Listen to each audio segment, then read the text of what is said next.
You are listening to KC Sports Network, proudly presented by Emprise Bank, your partner in possible. What's up, everybody, and welcome to another edition of the KCSN Defensive Film Breakdown, brought to you by Derrick Johnson's Defend the Dream Foundation. I am joined by my two co-hosts here that I get to talk to every week and break down defensive film with. The man himself, Derrick Johnson, and Mike DeVito. Fellas, DJ, we'll start with you. What'd you think of the Chiefs' performance wrapping up 7th straight AFC West this week? Oh, man. You know what?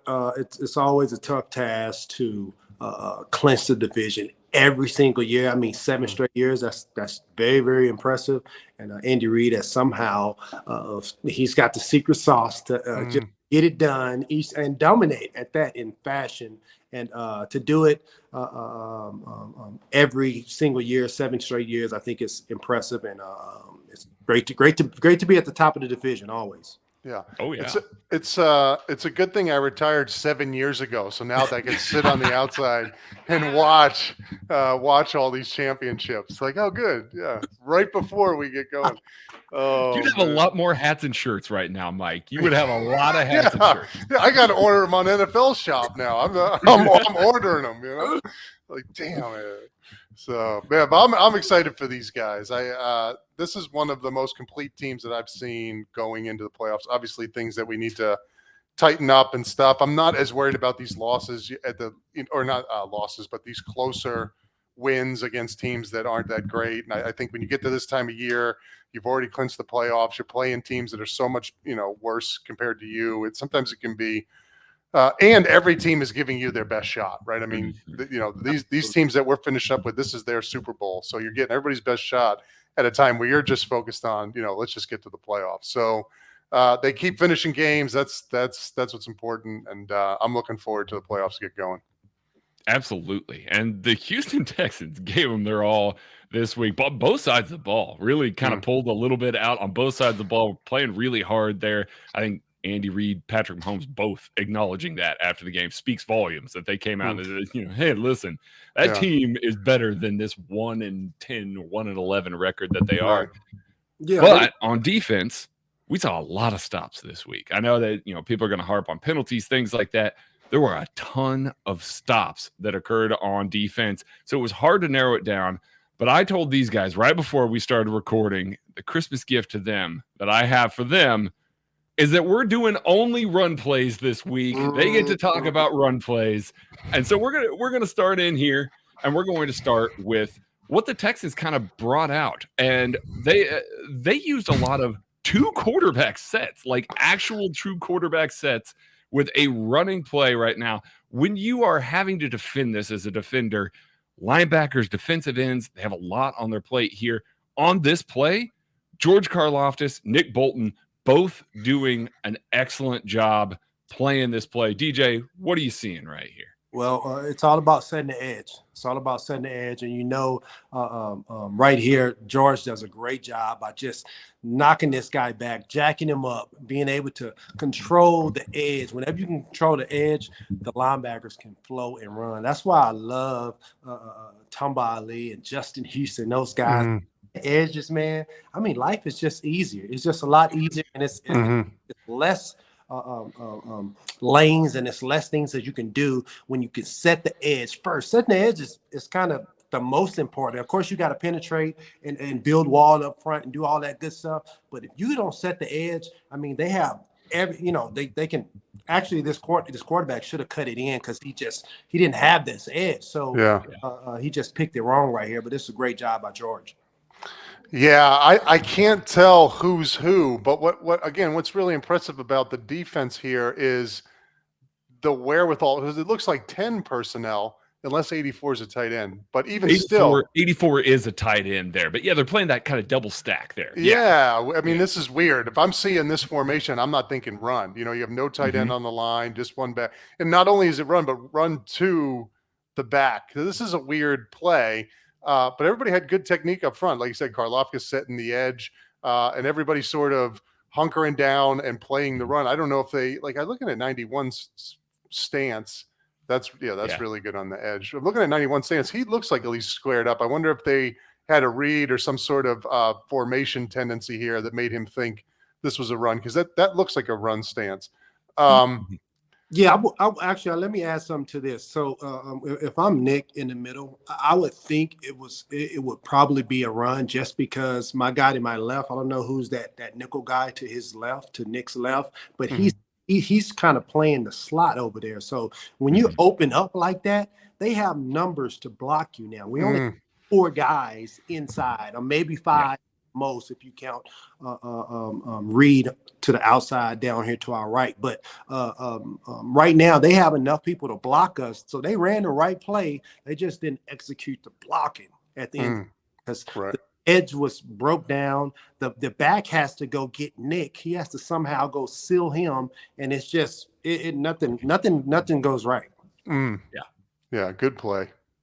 It is a good play. And I mean, I think we see some of this like at the collegiate ranks, some of this double stack, trying to get guys wide, exploit angles there. But, it's not something we see a ton of at the NFL level here.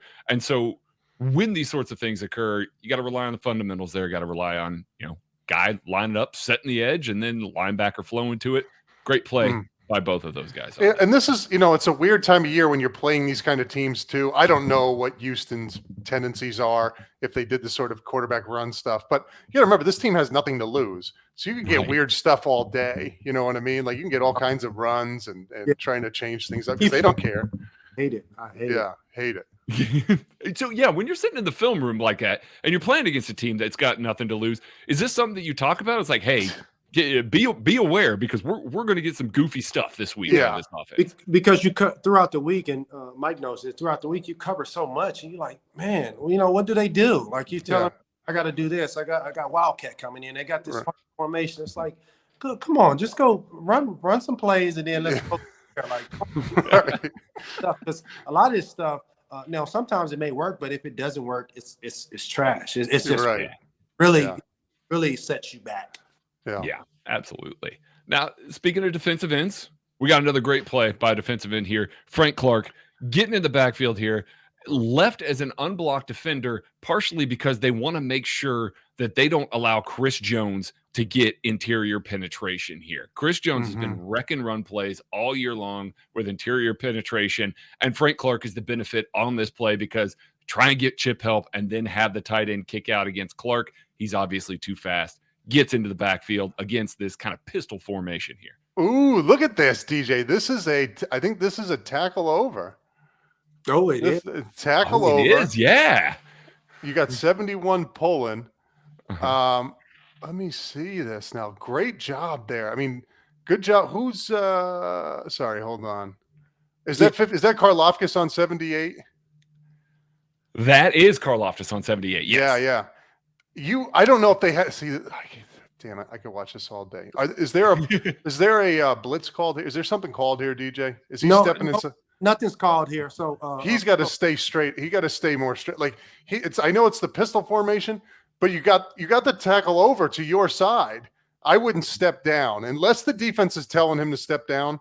I wouldn't step down here if I'm 56. I'm going straight. But 56 has this C gap for sure, because he has 50 outside of him. So that's his gap. The C gap. Okay. But I see what you're saying. You're saying he's just kind of he's crashing it a little bit too much. But he does secure his gap. But he don't need to stay outside of that guy. That's his gap, C gap. Why did he line up? Why do you think he lined up out in that? Well, I guess what it would be, a 9, or I don't even know what it is. Yeah, I mean, it's got. Well, it's try to go wide here and see if there's a rotation right before the snap here. No, not really. He's lined up there. Yeah. Hard to play that inside. Kind of hard to play that gap from out there. No. But it's one of them things with the lot with Nick right there. He can help him if he gets out of that C gap. Gotcha. Okay. He gets cut out. So we are there to protect y'all. So believe it or not, you know this, certain times you get cut out of the gap and certain things happen. We're there to flow and make you right. But we're back to Frank right here. Frank is on a line right now. He's on the edge of that, right off that guy's hip. He's treating him like a tackle. So when that tackle hinges, he needs to come off of his tail, like a screaming missile. And he does a good job getting up underneath them, ripping, up and ripping them, and going to go make a play because Frank knows right now the ball is not coming to his side. It's just it's just. I mean, if I don't want to say 100%, but Mike, it's probably 99.9% that the ball is going to the tackle over. Right.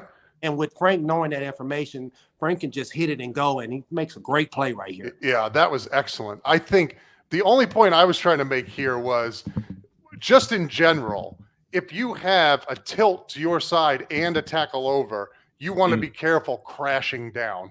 You know what I mean? Because chances are that's going to be right there. You know what I mean? Yeah. So he wants to be hard inside. He can be thick, but inside presence, but penetration thick. Yeah. That's what. So like, if I had some movement here, what I would do if I was 56 is play more of a inside eye on that guy. Gotcha. Because that's my gap. Unless I have to 2 gap that, but if my gap is that C gap, I would get in a 4 eye and go straight up the field. Great.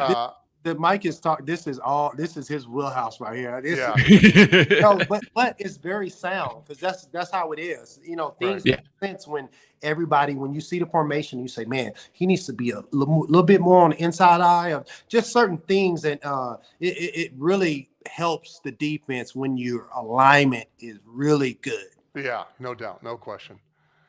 Yeah, if I've learned anything from Mike DeVito, it's reading this play. I mean, like all the stuff that Mike talks about beforehand, reading the tackle over, reading the pistol to his side of the field, all this stuff that keyed him in, it makes sense based on watching Mike play back in the day and the things that he was doing and the alignments and stuff. It makes perfect sense because he's seeing it at that level.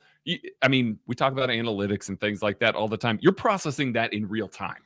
Like you're saying, hey, there's an 80% chance that this is coming this way for me, so I need to play it that way in real time. Yeah, that's exactly right, Craig. And Craig, I want to add something real quick with Mike talking about the 9 technique or being more of a 7 eye or whatever you want to call them with George.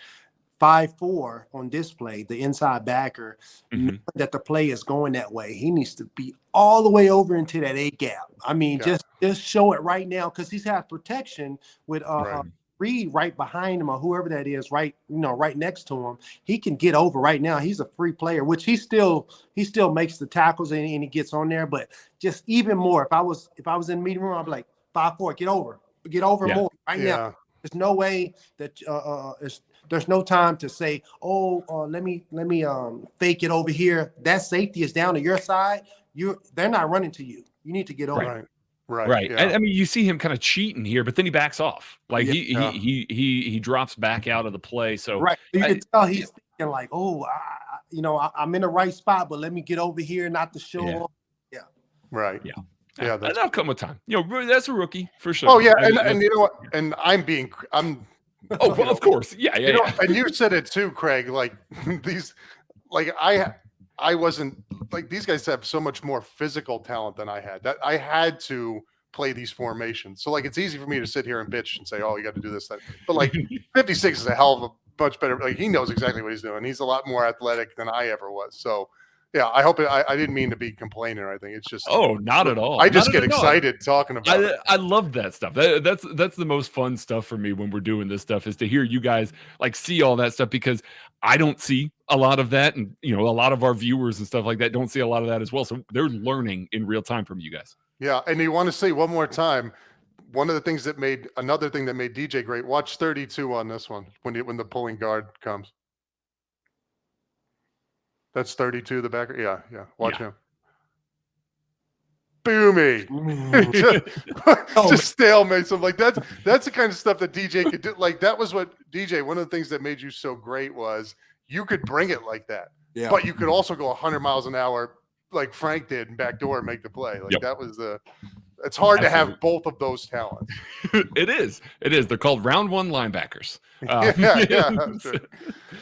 All right, now we got another play here, and we've got a situation where they're trying to stretch the edge here, and you want to talk about linebackers meeting a guy out here, Willie Gay, getting on his horse out here to this pulling guard and making sure that he doesn't give up that gap there. This is a great play, but you can see the amount of attention given to Chris Jones again. Well, look what he and Frank did. Clark. Yeah. I'm sorry. I'm go sorry, for it. cutting you off. Yeah. No, watch how fast Chris reads it. I mean, watch how fast he reads it. Bam, he's Oh, across. Good. And now watch, he gets a hand. So like, that's what Mhm. you want to do, right? So the way, like, I didn't have the ability to cross and get upfield. What I would do was play into it, and then like, it's the best when you knock that tackle into the pulling guard, right? So you're pushing him back, Mhm. and you're cutting off the flow so people can't get around. Chris just, swipes around him and then uses his hand to stop him, and now you have another free guy coming around the edge because you got two backers on Chris. And they have to bubble out. Those pullers have to bubble out because of the penetration that Chris is getting. Look at how far out 54 has to go. And that gives these backers time to react. So that Chris is just so disruptive, man. Yeah, absolutely. That's exactly right. Mike said it right there. When Chris is able to read this down block with the pullers coming, this stretch play, CG. Yeah. CG. That's right. Yeah. Coming around the corner, and it makes it easier for us. Not saying we have an easy job, but when you have Chris Jones and those guys, Frank Clark, getting upfield, making penetration, now the guard has to bubble out. And you got a guy like Willie Gay who can run like a and go make a play. If I had any criticism on 5-0 right here, I would say Cole right off of his behind, right off of the tight end's behind, because a lot of times that guard misses you, and you can go shoot through there and go make a tackle before. That's now we take farther. But don't get me wrong, this is all pluses. But if I was in the room and I'm like, hey, Willie, on this, let's try this one time. You already know the play. You're under control. Go shoot your gun. Go right off his butt, and the guard's going to probably miss you. If he doesn't miss you, you go take him on like you do, but you'll be closer to the tackle because you got to have a safe. Yeah, you got a force defender. Yeah. You good. You playing with house money now. Yeah, absolutely. You got both Justin Reed coming downhill that are going to be able to scrape over the outside if Willie shoots that. And you've got Trent McDuffie on the outside. Both of those guys are good tacklers. So you're not worried about protecting either one of those. But yeah, I love that you guys were so in on Chris on this play because he really did absolutely ridiculous.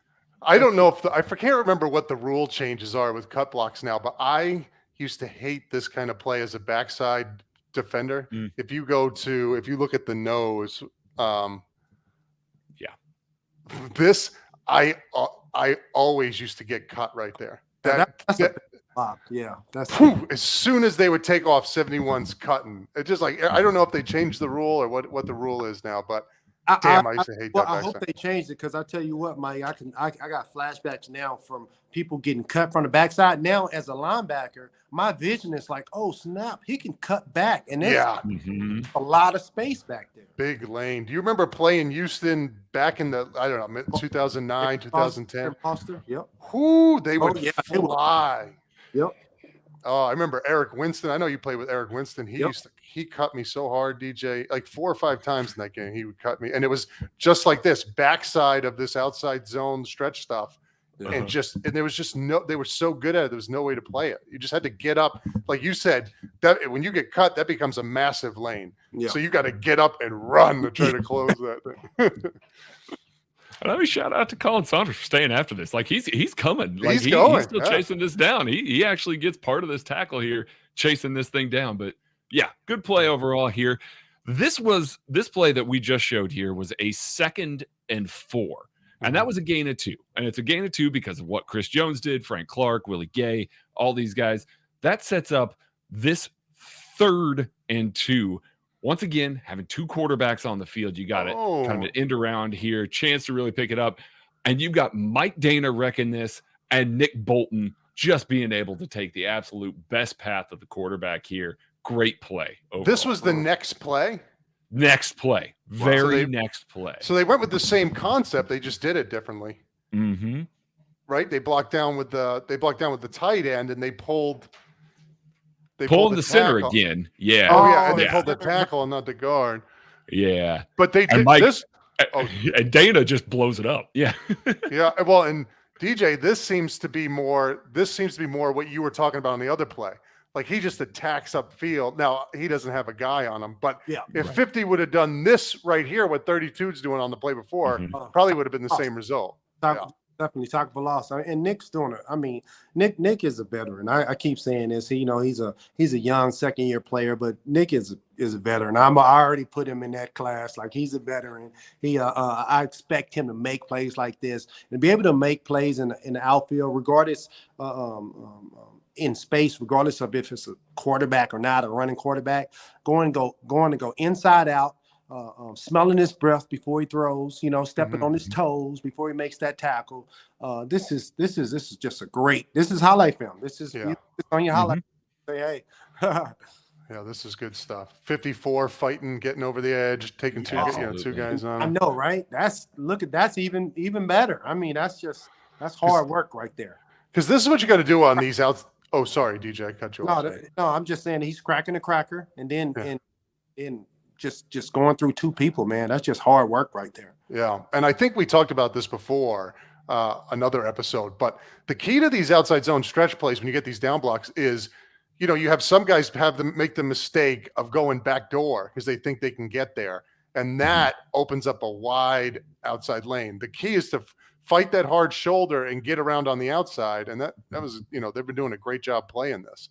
Because if 54 shoots up now and 32 misses, now you got a problem. Now you got the edge. Yeah, now you got the edge. This is a little different than that play before that we were showing that where all of a sudden you had Trent McDuffie and Justin Reed with both angles of the ball. This is L'Jarius Sneed on the outside. He is going to be eating. I mean, there's blockers out in space on him. Well, there. So, and shout out to 54 because this is tempting right here. When you see that, it's like, maybe I can get it, You watch it on, Mike, I've been there before. You watch it on film, you're like, man, why would I go inside? I got all these guys running inside. What are you doing? But then you're out there and you're like, oh, man, he's not that far. Even a slow guy like me is like, damn, I might be able to get I can JJ Watt this thing real quick.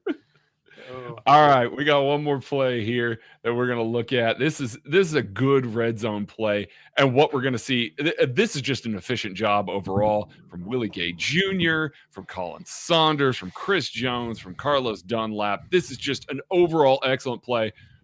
I'm going to let you guys just talk about it because there's so much here to really break down what these guys have done on this particular play.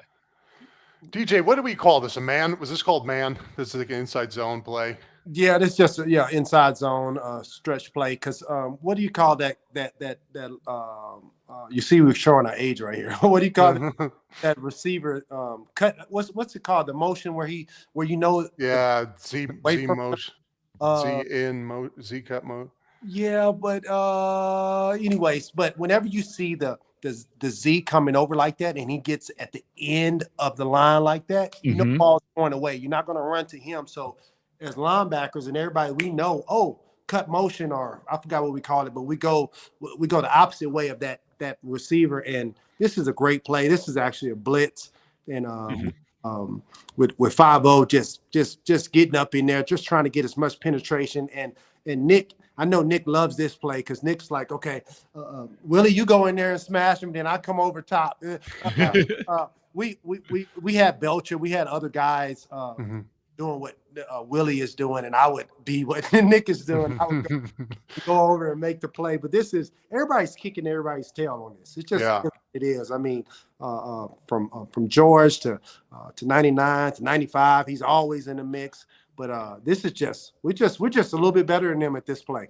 Yeah. No, this is really good across the board. I mean, when you look at 95, he does a great job getting off the football, staying in his gap, knocking his guy back, forces the inside cut. 99 plays that big ball double. What I was saying is, was a cut block back in the day. He does a good job getting his hands, get separation, stays in that gap, and then he delivers a pop there. I mean, he does. Those are the kind of things that, after time, that back is going back and saying, hey, don't run that one anymore. That don't work. But yeah, DJ's right. The key, and this is again, DJ with his communication, instantly we would have known this play was going right because the second 15 would have stopped. DJ's telling us, hey, LA, or whatever. Yep. It's going.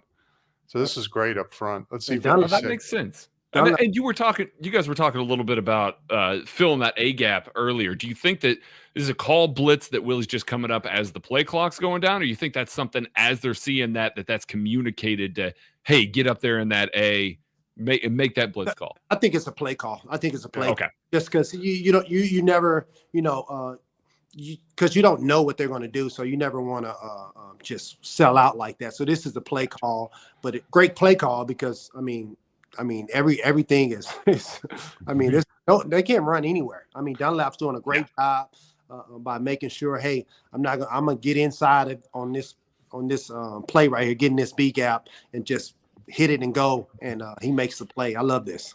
DJ, does it seem like the game has changed so much? Like I'm just so we just went through how many run plays from this game. Like those run plays when you and I were playing would have been the bunch that you get on third down. Like it seems like everything we see is just even the linemen, like nothing, gosh, short yardage situations. Boy, you used to have some killer linemen that I would watch and be like, oh boy, that's a physical, violent dude.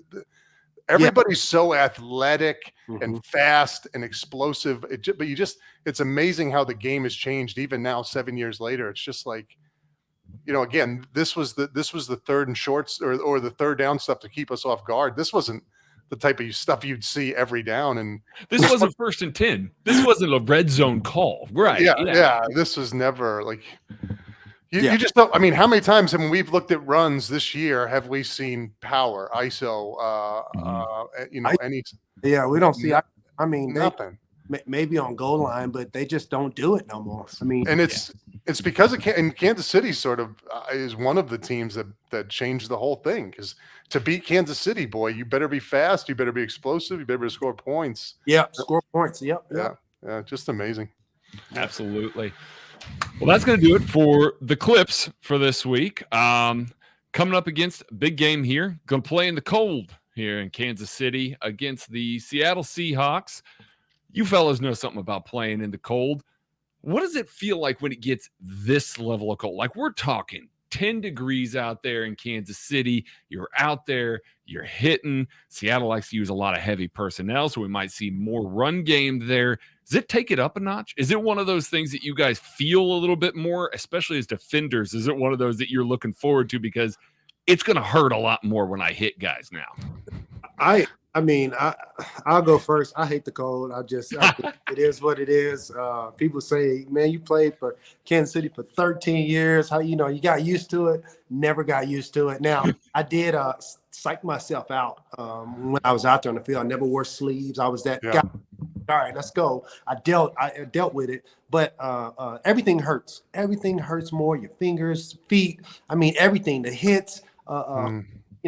Being a defender, the hits going to hurt them a lot more because we're giving the hits. But everything hurts more.